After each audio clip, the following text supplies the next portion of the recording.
I got to do this because y'all, I've got a clock in here, and I get carried away with the sound of my own voice.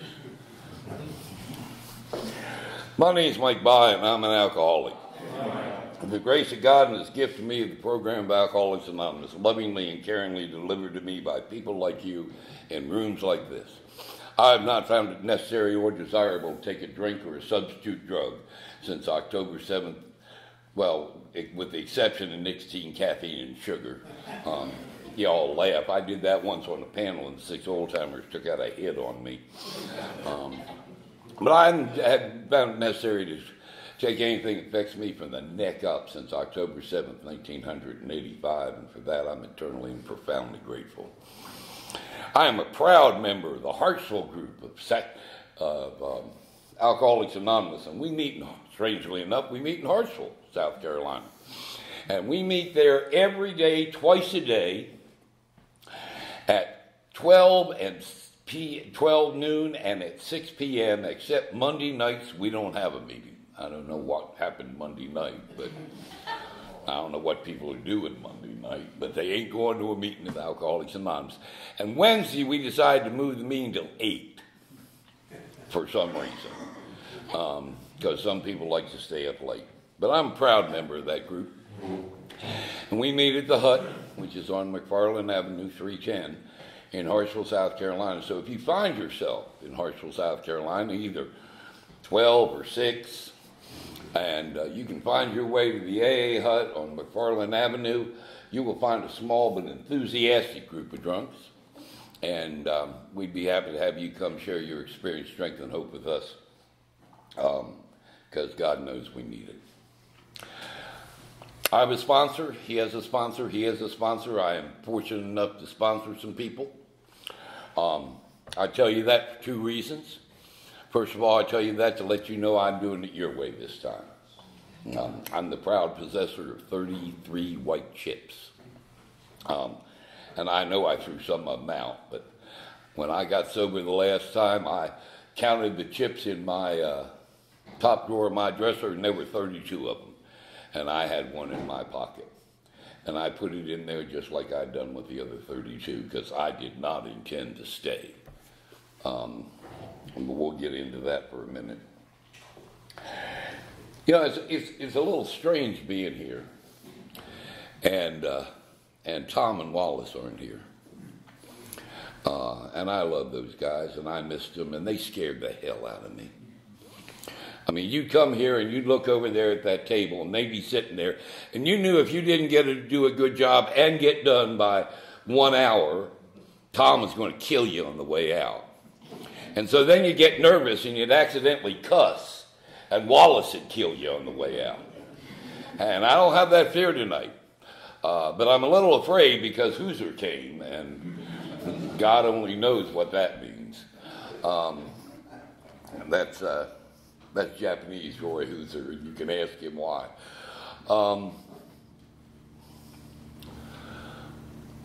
You know, the other reason I tell you that is that I want you to know that everything I've learned in this program comes from people I respect and love, and mostly from my sponsors. And so if I say anything that offends you tonight, or upset you, please, after the meeting, do not come up to me and bitch. You can come up and I'll give you my sponsor's phone number, and because it's all his fault. I will say that he is almost always available at 2 in the morning. So if you call him, you really want to get him, you can call him in and tell him what a terrible job I did. That's getting me drunk. Yeah, well, Nancy said that I laughed a lot. And humor is important here. It says on 136, we absolutely insist on enjoying ourselves. You know, if I came in here and it was as miserable as I was when I was drunk, I'd gone out and been drunk. Humor is important for us in Alcoholics Anonymous because humor takes the power out of it. It takes the power away from our disease. We just went through Christmas, and one of the favorite family traditions in the By family is that on major holidays we all gather together around the table with a wonderful feast. And we talk about stupid things Dad did when he was drunk. And the kids all find it to be hysterical. And the reason is they know it's probably not going to happen again. You know, one of my sons, when I first got here, the first Christmas I was here, and somebody said, remember last Christmas when he passed out in the mashed potatoes? Nobody laughed. Because it wasn't funny. Because I'd been here for 2.5 months. And I'd come to Alcoholics Anonymous before for 2.5 months. And I got drunk.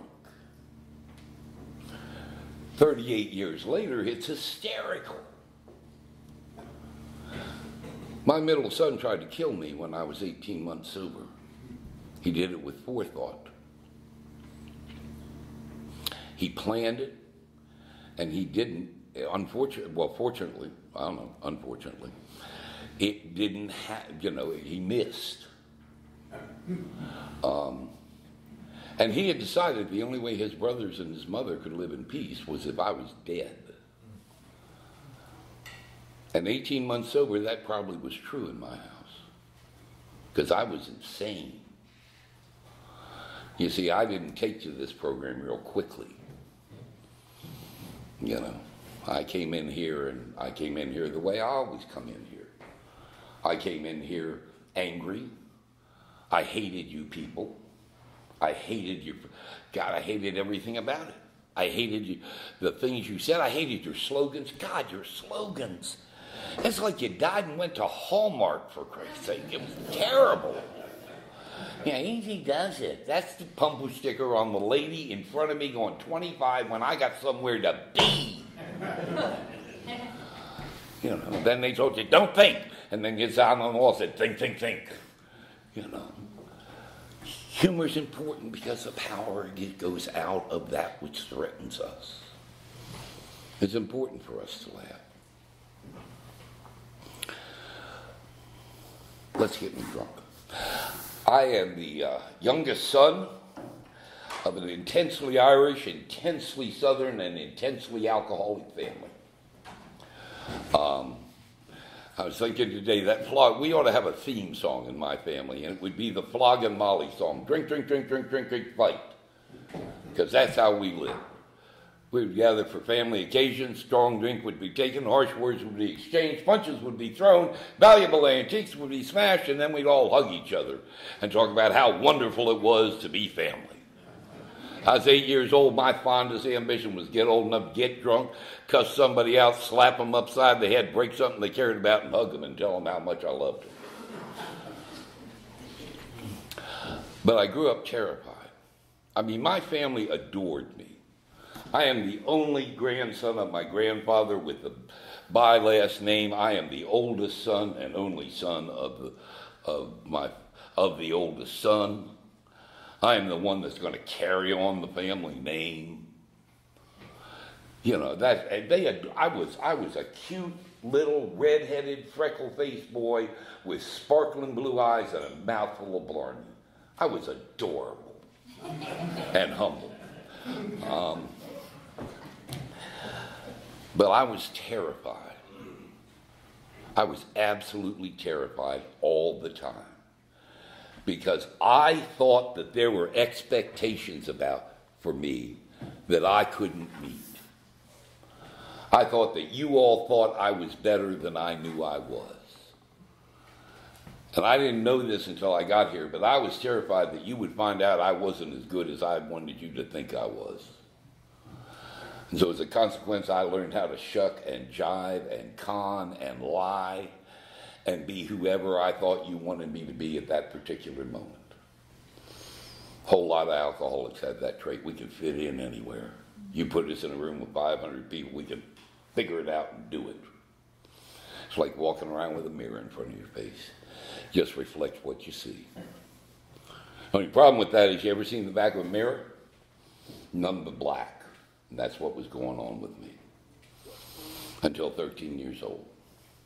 I was 13 years old, and I had my first official drink. It happened in a bark shed outside of a house in Whitmire, South Carolina. It was after Sunday supper. And my great uncle Watts stood up and said to my father, "It's time to go for a walk." And then he looked and said, "It's time for the boy." That's me. I was known as the boy. I didn't have a name. I never had a name. I was a boy, and then I was a priest, and then I was a drunk, and we're supposed to be anonymous. I was dummy, was what I was. My sponsors all had a high thing of anonymity, and they didn't want anybody to know my name, so they called me stupid all the time.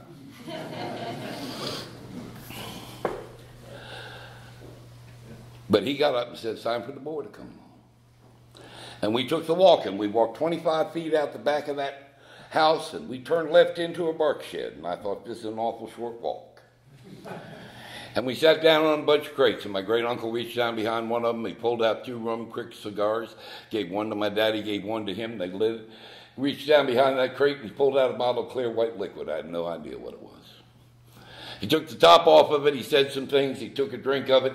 He went, ah! And he said something real smart.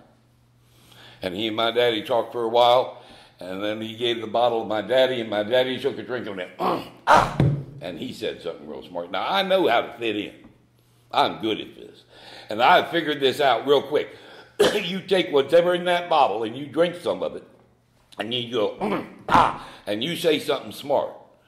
Now, the kind of alcoholic I am is I'm thinking of what the smart thing I'm going to say is in my head. And I'm rehearsing it so I get it right. And they hand me a bottle. And I take a swallow of that stuff. And I tried with everything in my body to go, ah, and say my smart thing. And it came out something like, ah! It seems that clear white liquid was crick liquor that my great uncle Watts had made up all by himself out in the woods. And he hadn't cut it real good. And I coughed and sputtered and stuff came out everywhere. And I handed the bottle back to him as best I could. And I had 3 thoughts. My first thought was they figured out I'm not good enough. And they decided to poison me and buried me outside of a bark shed in Whitmire, South Carolina. And if anybody asked, they'd say, well, we gave him a couple of drinks and he just wandered away, which later would have been the normal response of me to drinking. The second thought I had was, I'll never drink that stuff again, ever. And the third thought didn't come till later. But nothing else really happened. I mean, it was sort of like I coughed and gagged and thought, God, this is horrible. But as I sat there and they talked, there's a little tickle down the bottom of my tummy. And I don't know if this works for the women, but it works for the men. It's like the first time you ever kissed a girl. You don't know what you did. You don't know if you did it right, but you can't wait to do it again and see what happens next. And that bottle got back to me, and I changed my mind about never drinking again. And I put as much of that as I could down my stomach. Now, in Alcoholics Anonymous, we have 2 kinds of alcoholics. We have instant alcoholics, and we have people who drink for have a period of social drinking, and they cross the line into alcoholism. Type B. I'm that type. I had a period of social drinking. It lasted 10 minutes. Closest I've come to a social drink since then is somebody will say, I think I'll have a drink, and I say, socialize. Bottle came back, and I poured as much as I could down there. And ladies and gentlemen, it happened. It happened. I've been terrified for 13 years. And I'm telling you, the skies opened, the angels sang, the trumpets sounded, the stars shone bright, and for the first time in 13 years, I was not afraid. My friend Cliff used to say, any good alcoholic after 10 minutes of drinking gets 8 minutes of okay. And I got 8 minutes of okay. The way I describe it is, it's that feeling we all get. Oh, I got this. For the first time in my life, I thought, I got this. Bill Wilson describes, Dr. Selkirk describes it in the big book of Alcoholics Anonymous and Doctor's Opinion. Men and women drink essentially for the sense of ease and comfort that comes at once from the first drink. I got ease and comfort. And I looked over at my father, and I thought to myself, so this is why you drink. I never complained about his drinking again as long as I lived. He was a bad alcoholic. And I never complained because I knew why he did it. Whatever it was in that bottle fixed me.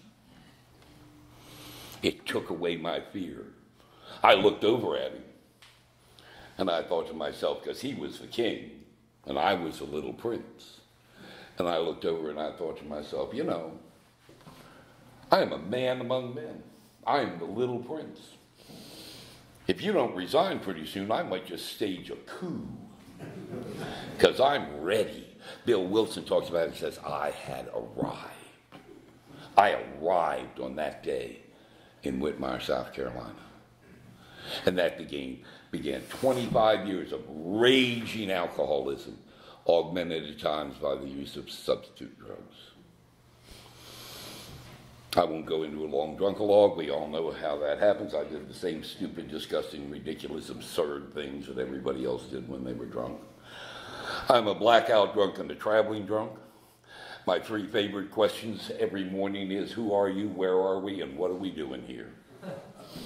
I had woken up in bed, felt a body next to mine, and prayed that wonderful prayer, Dear God, I don't care how old, how ugly, just please God, make it a woman. You all laugh, but you know, we get drunk, all bets are off, you know.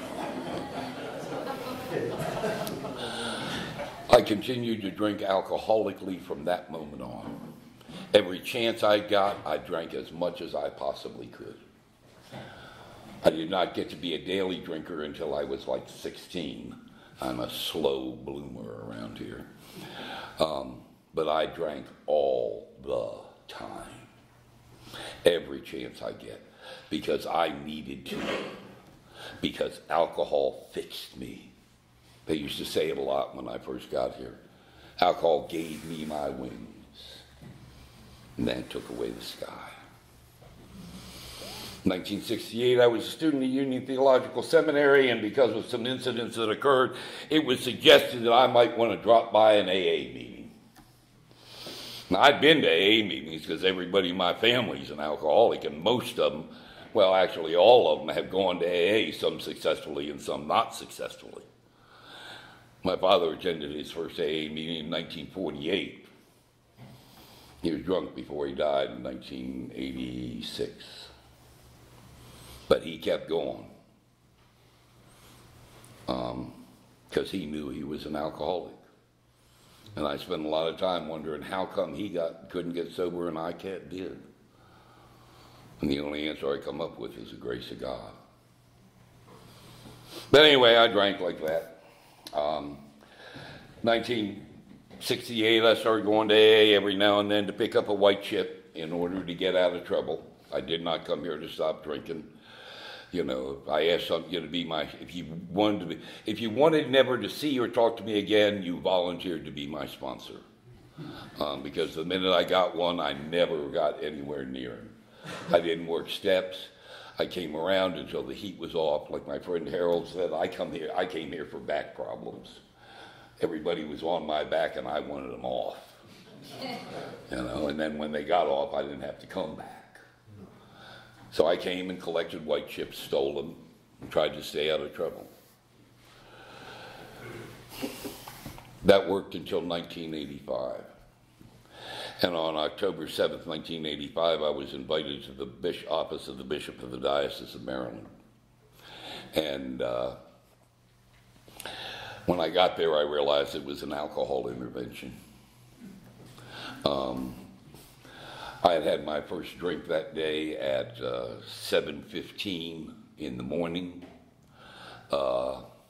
I immediately knew it was an alcohol intervention because when I walked in, two of the Johnson Institute certified alcohol interventionists in the Diocese of Maryland were sitting there, and I knew that they were two of the three Johnson Institute certified alcohol interventionists in the Diocese of Maryland because I was the third Johnson Institute certified alcohol interventionist. You know, there were lots of people out there who owed their sobriety to me when I was drunk. But they decided to tell me all the stupid things I did when I was drunk for about 2.5 hours, which is what they do in one of those interventions. So you should be really good about yourself by the time it's all over. And I knew what was going to happen. I'd done a bunch of these. And I knew the minute I cleared that threshold of that office that there was a bed at the drunk farm and I was going to be in it that night. But the kind of alcoholic I am, I decided to negotiate. And I suggested that if they thought I was drinking too much, I could probably cut back. And one of the other alcohol interventionists laughed so hard he almost wet himself. And I said, well, I guess I could quit for a while. And that didn't go over well. And then I pulled out the ace in the hole. I guess I could go back to A&A. And that didn't work. And the bishop looked over at me and said, here's the deal, Mike. You can go to the rehab, complete the program, get out, go to AA, get a sponsor, work the steps, and stay sober. Or you can leave the keys to your house, the keys to your car, the keys to the church, your credit cards, and your checkbook, and your collar here on my desk and walk out of here. And don't ever come back. And then he said, now if you take the first option, or the second, take the second option, don't give us as a job reference, because we'll tell them you're nothing but a drunk and not to hire you. Well, the kind of drunk I am, I had to think about that for a while. So I sort of weighed the options. And it's about 11 o'clock in the morning, and I've been to AA enough that I know there's a time-honored tradition. You take somebody to the junior joint, you got to stop and get them a drink. And it was 11 o'clock in the morning. I'd had my last drink at 7:15 that morning.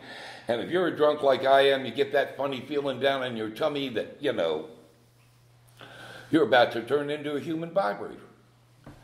And you need a drink. And I had $1.25 in my pocket, and that was not going to fix me. And so I decided to go to rehab in order to get a drink. And we stopped at the liquor store and got me the drink, and I got to the rehab, and I was okay. And I knew when I got there that these were well-meaning but terribly misinformed people, and these were professionals, and they would evaluate me for 3 days and then let me go.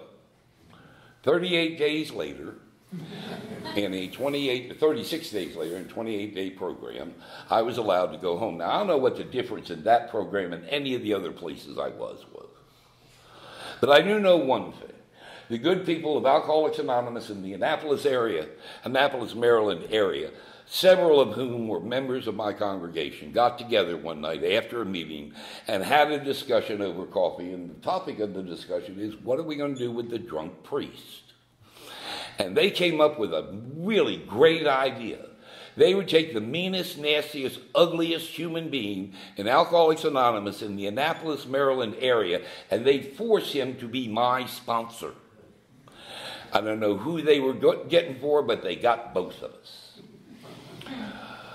After a brief and not too successful telephone call, at 7 o'clock on a Thursday night, after I had my new sponsor showed up.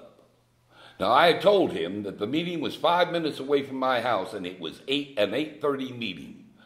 But he decided he'd come at 7 to get me. And there's a knock on the door. I opened it up. Now, I know something about Alcoholics Anonymous. And I know to have a good, we used to be pigeons and sponsors. Now we're sponsees and sponsors. But to have a good pigeon-sponsor relationship, you have to have somebody you can relate to, right? You have somebody of similar background, somebody of similar education level and interest, so you can relate to each other. And I know I don't look like much now, But when I got here, I was somebody. I mean, I really was. I hold degrees from a number of prestigious universities. I've done postgraduate study in Europe. I've testified before both houses of Congress. I've had an article done on me on the front page of the religion section of the Washington Post newspaper, above the fold. I'm somebody. I opened the door. There is my new sponsor. Bob T. stood 5'6" tall. He weighed 220 pounds. There was not an ounce of fat on him. He had biceps the size of my thighs. He had slick back hair. He had bad dental work, and he had tattoos, head to foot. And in 1985, I didn't do tattoos. He looked me straight in the eye and he said, "Get in the car." I said, "Don't you want to meet the family?" He said, "I'll talk to them when you're not around." I looked out in my driveway, and there in my driveway, now I'm somebody. I live in a nice neighborhood. I have decent neighbors. We have decent cars. In my driveway is a 1967, this is 1985, some blue and a lot of Bondo-colored Mercury automobile. And I'm thinking, I got to get this out of here before my neighbors see. And so I go out to the car, and I get to the passenger side door, and I find out it doesn't work. Now, any decent human being would let you slide across from the driver's side. Not my new sponsor. You crawled in through the window, by God. It's like some damn Beatles song. I got in the car, he started the car.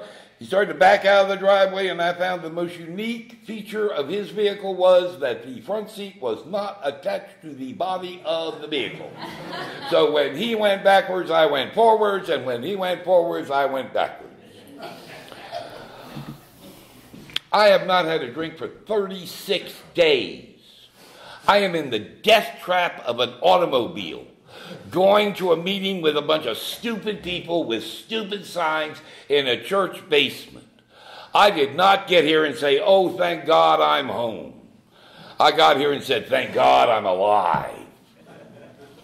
We got there at 5 minutes after 7, just like I told him.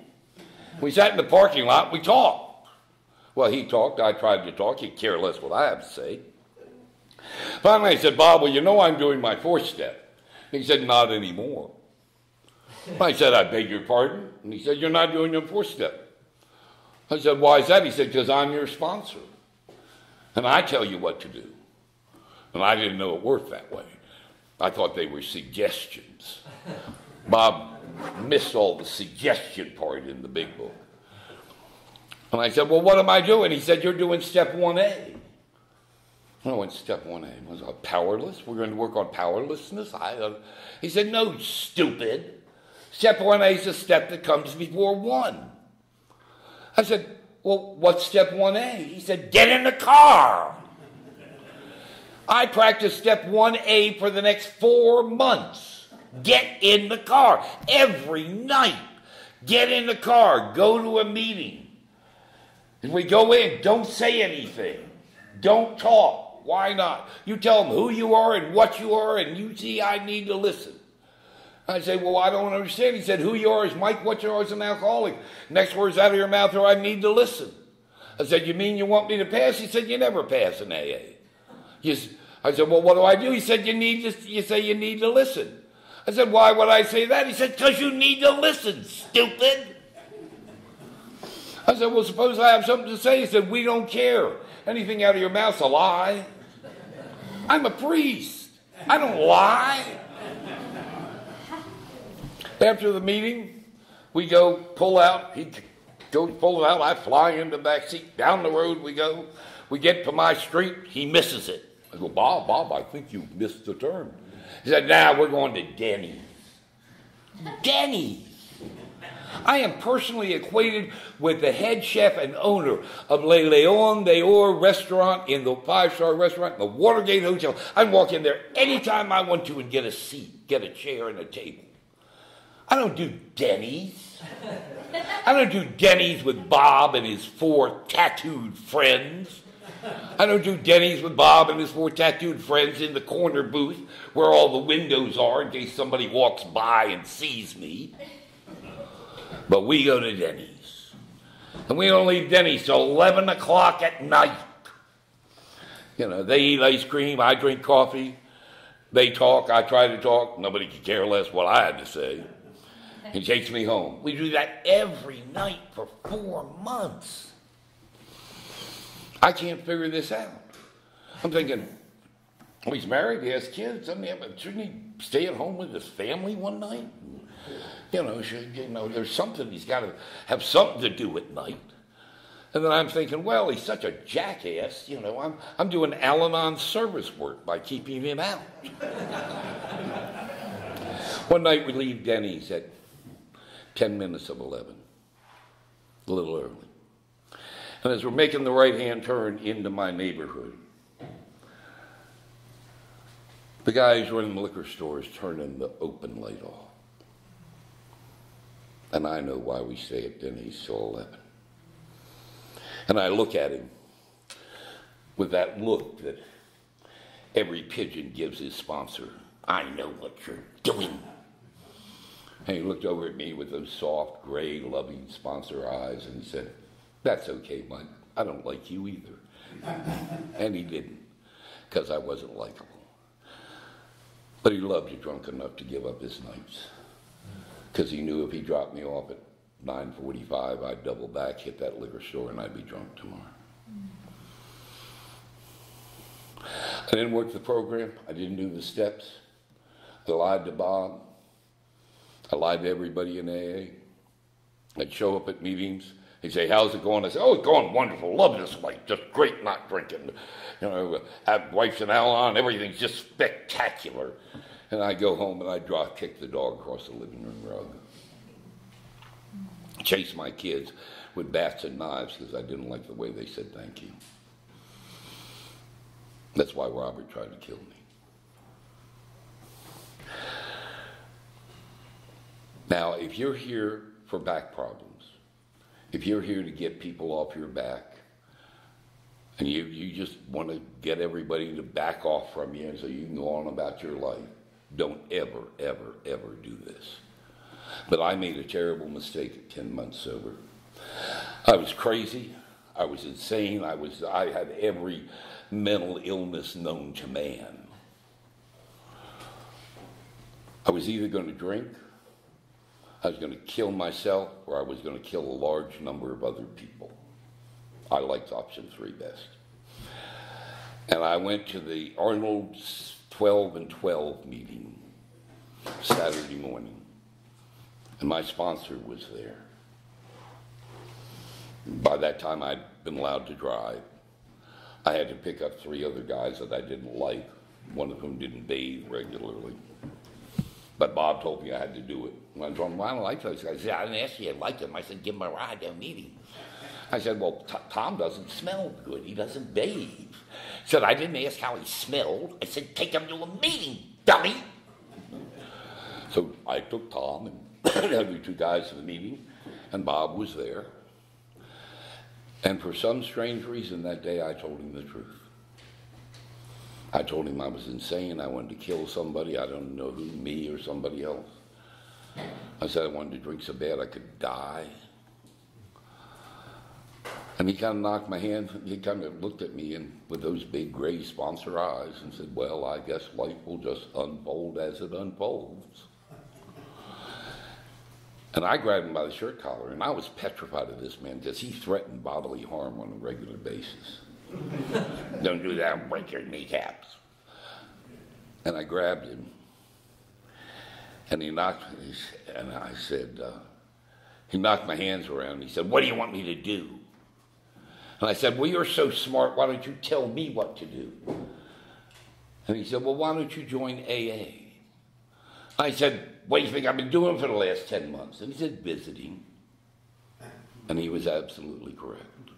Now, I wish I could say I joined AA that day, but I waited 3 months because you got to consider this stuff. And you don't want to jump in too fast. And 3 months later, I woke up at 2 o'clock in the morning, the most emotional pain that I've ever had in my life. And worst emotional pain I've ever had. I was crying, I didn't know why. I rolled out of bed. I looked up at the sky. I said, "Dear God, please help me." And for the first time, I was 14 years a priest. First time in my life I heard the voice of God clearly in my head. And it said, "Why don't you join AA?" Who knew Bob sounded like God or God sounded like Bob? But I got up and I went downstairs and I read the book of Alcoholics Anonymous, and I put myself in those pages. See, up until that time, I had been taking the program of Alcoholics Anonymous and fitting it into my life. And that part that didn't fit, I trimmed off. And that night I started the process of taking my life and fitting it into the program of AA. And that parts that don't fit get trimmed off. 2 weeks later, Bob told me I needed a new sponsor. I said, "Why?" He said, "I'm going to Florida. I'll be gone for 4 months." I said, "Well, Bob, we could just do a telephone thing." He said, "No, sick as you are, you need somebody to get their eyes on you 3 times a week, tell how bad you're lying." And I said, "Well, Bob, I'm really sorry." And what I felt inside was, "Thank you, Jesus, this man is gone." He gave me 3 names. 2 of them were mean like him. Third one was a guy named Bill W. I thought, wow, that's a good name. And he was a California drunk. And you know those Californians, they're all laid back. They laugh a lot and have a good time. And they don't yell at anybody. They don't call people dummy. You know, they say things like, well, we'll walk this road together. Neither me ahead or you behind. And we'll just go, you know. And that's my kind of sponsor, by God. Lots of affirmation. You know. So I asked him to be my sponsor. And in 5 minutes, he turned into Bob Jr.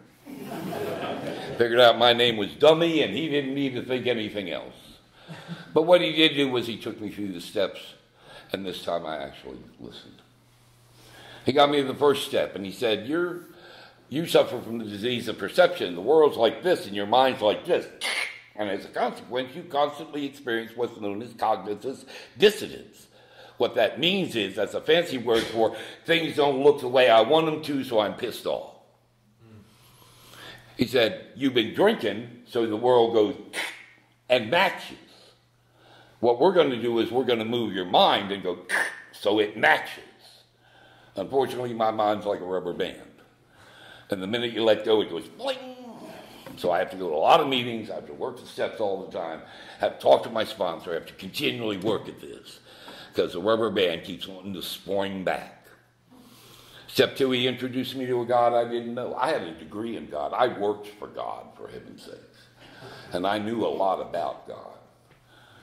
I just didn't have a relationship. And he taught me about a God I could have a relationship with who could actually matter in my life. And 3, I made a decision to turn my will and my life over to him. I didn't turn my will and life over to him, but he told me, you made a decision to do this, and the way the drunks turn their will and their lives over to God is steps 4 through 12. You know, everybody says, I haven't done step 3 yet because I haven't turned my will and my life over to the care of God. You know, you make a decision to work 4 through 12 in order to turn your life over to the will and life over to the care of God. 4, I wrote down all the crappy things that were going on in my life. You know, in 5, I told a plumber something I wouldn't tell a $250 an hour psychiatrist, for God's sake. 6, I got to and said I was entirely ready. We're never entirely ready. I mean, I don't want my character defects removed. I want them on that shelf that high shelf in the closet back in the back, where I know where they are in case I need them, but they're out of the way and they don't embarrass me. You know, suppose I ask God, I'm entirely ready for God to remove my anger. And I'm driving down Oak Street in Myrtle Beach, South Carolina, and some idiot from Ohio decides to make a right-hand turn from the left-hand lane because he finally saw where he was going, and he almost kills me. I mean, and I go for my anger, and it's gone. I mean, what am I supposed to do? Have a nice vacation? You know, what he needs is somebody to track him down, roll down the window, and tell him, you're number 1. But I try. In 7, I humbly asked him to remove my shortcomings. What I thought at first was, first time I read it was, identify your shortcomings and overcome them with your wisdom, wit, and charm. And it doesn't. It says, humbly ask him to remove your shortcomings. I have no more control over my shortcomings than I do over alcohol. In 8, I made a list of all the people I'd ever done anything bad to, even though most of them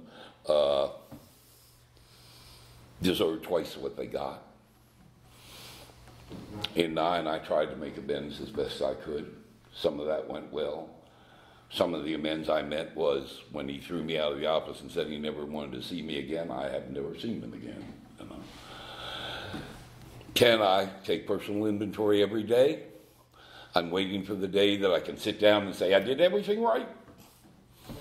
It hasn't happened yet, by God, but I know it's coming. When I get as much sobriety as Roy, I'm sure it happens a lot. But,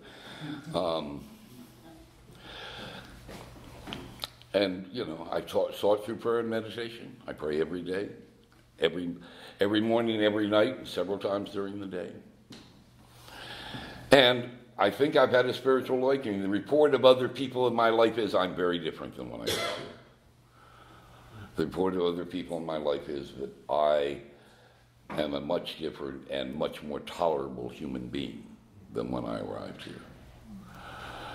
And I try to carry the message as best I can, and I try to practice these principles in all my affairs. I don't do a very good job, but I try. And the result of that is that I'm who I am today. Somebody who has respect of his profession.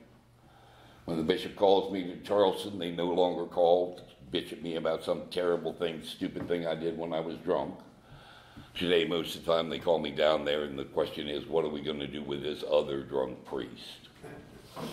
My suggestion is always take him out in the field and shoot him. It'll be easier for everybody.